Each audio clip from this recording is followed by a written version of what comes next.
Hey there, press the bell icon and never miss a video on cybersecurity and technology. नमस्कार दोस्तों, मैं हूं और आप देख रहे हैं bit and take YouTube channel. और इस वीडियो में हम डीएनएस स्पूफिंग का प्रैक्टिकल देखेंगे। हम डीएनएस स्पूफिंग करके देखेंगे कि क्या हम लोग एक साइट जब कोई विक्टिम खोलता है तो उसको हम लोग किसी और साइट पे रिडायरेक्ट कर पाते हैं कि नहीं, और डीएनएस सर्वर को हम लोग स्पूफ कर पाते हैं कि नहीं, और वो कैसे करते हैं हम लोग आज इस वीडियो में देखेंगे। तो आइए शुरू करते हैं। तो सबसे पहले हम लोग यहाँ भी वही टूल यूज़ करेंगे जो हमने मैन इन द मिडल के लिए किया था, एटरकैप, और उससे हम लोग डीएनएस स्पूफिंग का प्लगइन एक्टिवेट करके कोई विक्टिम अगर कोई साइट खोल रहा है तो उस स्पेसिफिक साइट को किसी और साइट पे हम लोग रिडायरेक्ट करके देखेंगे। तो आइए हम लोग सबसे पहले देखते हैं। तो यहाँ पर पहले हमको कुछ चीज़ें करने की ज़रूरत पड़ेगी। तो सबसे पहले हमको क्या करना है, हमको दो फाइल्स को एडिट करना है। तो हमको सबसे पहली फाइल को एडिट करना होगा। वो एक फाइल है जो आप सिंपल सा ही कमांड टाइप कीजिए, लीफ पैड या कोई भी टेक्स्ट एडिटर आप खोल के, मैं लीफ पैड यहाँ पे यूज़ कर रहा हूँ। तो लीफ पैड लिख के उसके आगे मैं लिखूंगा etc ettercap.conf। ये एक फाइल है जिसको आपको एडिट करना पड़ेगा स्पूफिंग के लिए। तो ये सिंपल सा कमांड है। लिनक्स में अगर आप काली में कर रहे हैं तो यही कमांड डिट्टो आप टाइप कर दीजिए तो आपका कमांड एग्जीक्यूट हो जाएगा। अगर आप कोई और टेक्स्ट एडिटर यूज़ कर रहे हैं तो आप gedit भी टाइप कर सकते हैं। तो मैं यहाँ पर सिंपल सा एंटर दबाऊंगा और यहाँ पर मेरे को कुछ चेंज करना है। सबसे पहले तो यहाँ पर आप जो देख रहे हैं EC UID और GID, इन दोनों में कुछ यहाँ पर जीरो की जगह कुछ नंबर लिखा होगा। तो सिंपली आपको उस नंबर को हटा के यहाँ पर जीरो करना है, दोनों में जीरो करना है। मैंने यहाँ पर पहले से किया हुआ है तो आपको बता देता हूँ कि दोनों को जीरो कर दीजिएगा। तो ये पहला चेंज हो गया यहाँ पर। और इसके बाद हमको एक और चेंज करना है। नीचे आइए एकदम, और यहाँ पर एक लिनक्स होगा, लिनक्स का सेक्शन होगा यहाँ पे। यहाँ पर आपको ये देखना है कि आप अगर आईपी टेबल्स यूज कर रहे हैं, डिफॉल्ट आप लिनक्स अगर अभी आपने इंस्टॉल किया है, आपने कुछ चेंज नहीं किया अपने टेबल्स में, तो आप डिफॉल्ट आईपी टेबल्स ही यूज करते हैं। तो ये आईपी टेबल्स है क्या? आईपी टेबल्स क्या करते हैं, आपके जो विक्टिम का जो ट्रैफिक है, जो इंटरफेस से ट्रैफिक उसके तरफ आएगा, उसको आपको रिडायरेक्ट करना है। तो आपको आईपी टेबल्स यूज करना पड़ेगा। ये लिनक्स का फायरवॉल सिस्टम होता है, जो कि कोई कनेक्शन अगर विक्टिम ने रिक्वेस्ट किया है तो वो इंटरफेस से अगर रिस्पॉन्स आता है तो उसको कहाँ पर रिडायरेक्ट करना है, ये आपका आईपी टेबल्स बताएगा। तो आईपी टेबल्स एक तरीका है किसी कनेक्शन को किसी कनेक्शन के थ्रू रिडायरेक्ट करना है। तो यहाँ पर हमको डीएनएस स्पूफिंग करनी है। तो यहाँ पर हमको जो आईपी विक्टिम रिक्वेस्ट कर रहा है उसको जो रिस्पॉन्स आएगा उसको ड्रॉप करके हमको अपना रिस्पॉन्स भेजना है। तो मतलब हमको डीएनएस सर्वर को स्पूफ करना है, तो हमको आईपीस का यहाँ पर रिडायरेक्शन जरूरी है। तो इसलिए हमको आईपी टेबल्स यूज करना पड़ेगा। तो इसलिए हमको इसको यूज करने के लिए सिंपली से ये जो दो हैश टैग्स है उनको हटाना है। हैश टैग्स को आप मतलब ये कमेंट्स होते हैं, इनको कमेंट्स को आप अनकमेंट कर दीजिए।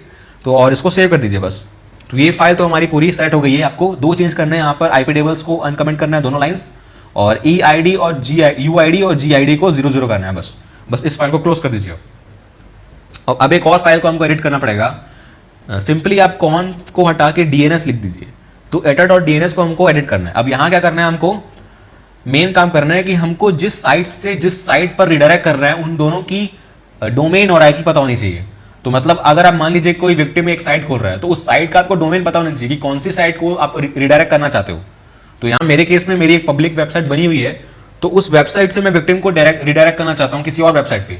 अगर मेरा विक्टिम वो वेबसाइट खोलता है तो उस वेबसाइट से मैं उसको कहीं और रिडायरेक्ट करूंगा तो उसको पता नहीं चलेगा, कि उसको लगेगा कि इस डोमेन पे यही सर्वर होस्टेड है, तो वो रिडायरेक्ट हो जाएगा। तो मैं आपको वो साइट दिखा देता हूँ कि जिस साइट पे मैं स्पूफिंग करने वाला हूँ।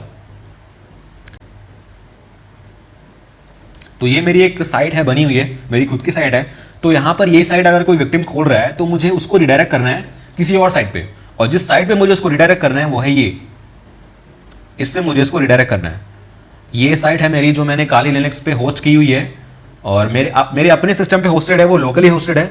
तो जो ये अगर ये साइट विक्टिम खोलता है, ये वाली साइट मेरी, अगर इसका डोमेन वो डालेगा URL बार पे, तो खुलनी चाहिए ये वाली साइट। मेरा ये टारगेट है। आप चाहें तो कहीं भी और रिडायरेक्ट कर सकते हैं, आपके ऊपर है। तो मुझे सिंपली ये करना है, इस साइट को इस साइट पे रिडायरेक्ट करना है, राइट। तो अब हम चलते हैं काली पे, इसको प्रैक्टिकली करके देखते हैं। तो यहाँ पर ये फाइल तो हमारी, सबसे पहले हमको क्या करना है, हमको उसका डोमेन नेम चाहिए। तो डोमेन नेम मेरी साइट का था, ये मेरी साइट का डोमेन नेम था। अब इसके आगे मेरे को वही करना है जो लिखा हुआ है यहाँ पे नीचे में। अब ये जो आईपी है, ये आईपी होगी मेरी उस साइट की जिसमें मेरे को रिडायरेक्ट करना है। मतलब जो मैंने आपको दिखाई थी सैंपल साइट, उस पर रिडायरेक्ट करना है। तो पहले मैं यहाँ पर अपना अपाचे सर्वर स्टार्ट कर देता हूँ, और अब खोल के देखते हैं कि मेरे अपाचे सर्वर में कौन सी साइट है। और अपना अपाचे अब मैं खोल के देख लेता हूँ। तो यही है वो साइट जिसमें मेरे को विक्टिम को रिडायरेक्ट करना है। तो अब मेरे को इसकी आईपी पता करनी है और इसकी आईपी मेरी लोकल सिस्टम की आईपी होगी। तो मैं सिंपली ifconfig टाइप करूंगा और ये जो आईपी है मेरी, ये वाली, ये मेरी लोकल सर्वर की आईपी है। तो इस पे मेरे को विक्टिम को रिडायरेक्ट करना है, तो उसको मैं कॉपी कर लूंगा सिंपली और यहाँ पे मैं पेस्ट कर दूंगा यहाँ पे। तो सिर्फ यही करना है आपको इस टाइम के लिए। तो ये मेरा एक सेटअप हो गया है कि ये जो साइट है मेरी localvariable.co.in, अगर ये विक्टिम खोलता है तो मेरे को उसको इस आईपी पे फॉरवर्ड करना है, रिडायरेक्ट कर देना है। तो ये एक कॉन्फ़िगरेशन है डीएनएस स्पूफिंग का। और आप चाहें तो ये दूसरे लाइंस जो लिखी हुई यहाँ पे हटा सकते हैं और नहीं हटाएंगे तो भी चल जाएगा। तो आप इसको सेव कर लीजिए और क्लोज कर दीजिए। बस ये हमारे जो रिक्वायरमेंट्स थे वो पूरे हो चुके हैं। अब हमको सिंपली जाना है एटरकैप में, एटरकैप के जीयूआई में, और वहां पर हमको यही सब कॉन्फ़िगरेशन करना है। तो ये एटरकैप पे आ गए हम। यहाँ पर हम लोग मैन इन द मिडल में जो भी किया था हमने, हमको बस वही करना है यहाँ पे भी। यहाँ पर स्निफिंग हम स्टार्ट कर देते हैं और उसके बाद होस्ट स्कैन करेंगे कि कितने होस्ट है हमारे पास, और जो विक्टिम की आईपी है और जो गेटवे की आईपी है उनको हमको टारगेट्स में डालना है। तो यहाँ पर हमारी जो विक्टिम की आईपी थी वो ये थी, तो उसको हम लोग टारगेट 1 पे डाल देंगे। और जो गेटवे की आईपी थी, जो नेटवर्क का राउटर है, वो थी ये, तो हम यहाँ पर उसको टारगेट 2 में ऐड कर देंगे। तो हमारे टारगेट सेट हो चुके हैं। तो हमको एआरपी पॉइजनिंग करनी पड़ेगी यहाँ पे man in the middle start करने के लिए। तो यहाँ पर वही करेंगे हम लोग, ओके कर देंगे। हमारा पॉइजनिंग स्टार्ट हो चुका है। अब हमको एक और स्टेप करना है, यहाँ पे हमको एक एक्स्ट्रा स्टेप करना पड़ेगा। हमको एक प्लगइन लोड करना है डीएनएस स्पूफिंग का। मैन इन द मिडल में आप DNS spoofing, DoS attack, session hijacking, ये सब कर सकते हैं। तो मेन हमारा man in the middle attack start करना था। अब उसके बाद हम लोग कोई भी प्लगइन को लोड कर सकते हैं। यहाँ पर प्लगइन सेक्शन है, यहाँ पर जाइए और मैनेज द प्लगइन्स पे जाइए। तो यहाँ पर बहुत सारे प्लगइन्स हैं, आप कुछ भी यहाँ पर चूज करके वो अटैक रन कर सकते हैं। हमारा कंसर्न है डीएनएस स्पूफ पे, तो हम लोग इस प्लगइन को एक्टिवेट करेंगे और एक्टिवेट करने के बाद क्या होगा, जो डीएनएस स्पूफिंग अटैक है वो हमारा स्टार्ट हो जाएगा। अब हम यहाँ पर स्टार्ट कर देते हैं स्निफिंग, जो कि ऑलरेडी स्टार्टेड है और हमारा सब कुछ सेटअप हो चुका है। और अब हम देखते हैं कि जो साइट विक्टिम विजिट कर रहा है, जो मैं चाहता हूँ, वो हुआ है कि नहीं। और हम लोग विंडोज 7 मशीन में जाते हैं, हम लोग ये देखते हैं कि वो साइट रिडायरेक्ट हो रही है कि नहीं। अपनी विंडोज 7 मशीन में आ चुका हूँ। तो यहाँ पर मैं खोलूँगा वेब ब्राउज़र और यहाँ पर मैं अपनी साइट का नाम टाइप करूँगा जिसको मुझे विजिट करना है और एंटर दबाऊँगा।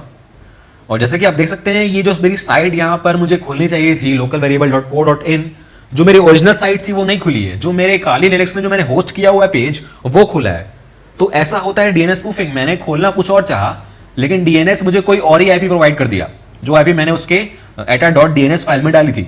तो ऐसा कुछ हमको, बहुत कुछ हम इससे कर सकते हैं। हमको कोई भी विक्टिम को अगर कोई लॉगिन करना है तो हम उस लॉगिन पेज से रिडायरेक्ट करके उसको कोई और लॉगिन पेज पे, हमारे फिशिंग पेज पे उसको रिडायरेक्ट कर सकते हैं।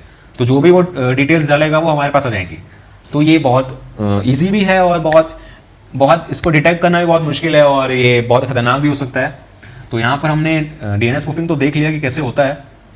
यहाँ पर भी एक लॉग आया है कि जो वो localvariable.co.in था डोमेन, उसको हमने स्पूफ कर लिया है 192.168, जो हमारी लोकल आईपी है उस पर।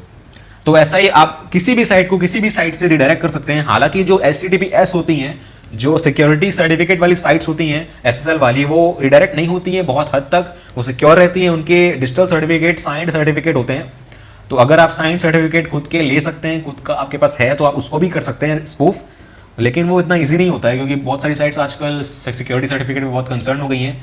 तो सिर्फ डिजिटली साइंड रिप्लाई को ही वो एक्सेप्ट करता है आपका विक्टिम, वो ब्राउजर। तो यहाँ पर आप इनसिक्योर साइट्स पे ही इसको प्रैक्टिस कर सकते हैं फिलहाल। और कोई साइट्स पे बहुत ही वीक सिक्योरिटी होती है, तो आप इसमें एक और प्लगइन है SSL स्ट्रिप का, इसकी मदद से आप HTTPS ट्रैफिक को HTTP में रिडायरेक्ट कर सकते हैं। तो इससे भी आप कुछ हद तक SSL सिक्योर साइट्स को भी रिडायरेक्ट कर सकते हैं। तो आई होप आपको ये समझ में आ गया होगा। इसके बाद आप बहुत इंपॉर्टेंट स्टेप है, इसके बाद एक और स्टेप है, आपको सिर्फ एक स्टॉप कर देनी है। और स्टॉप करने के बाद भी ये कंप्लीटली स्टॉप नहीं होगा, मैं बताता हूँ कैसे। अटैक को पूरी तरीके से बंद करने के लिए आपको 2 चीज़ें करनी है। सबसे पहले तो अपनी टारगेट मशीन पे नेटवर्क मैनेजर सर्विस को रिस्टार्ट करना है।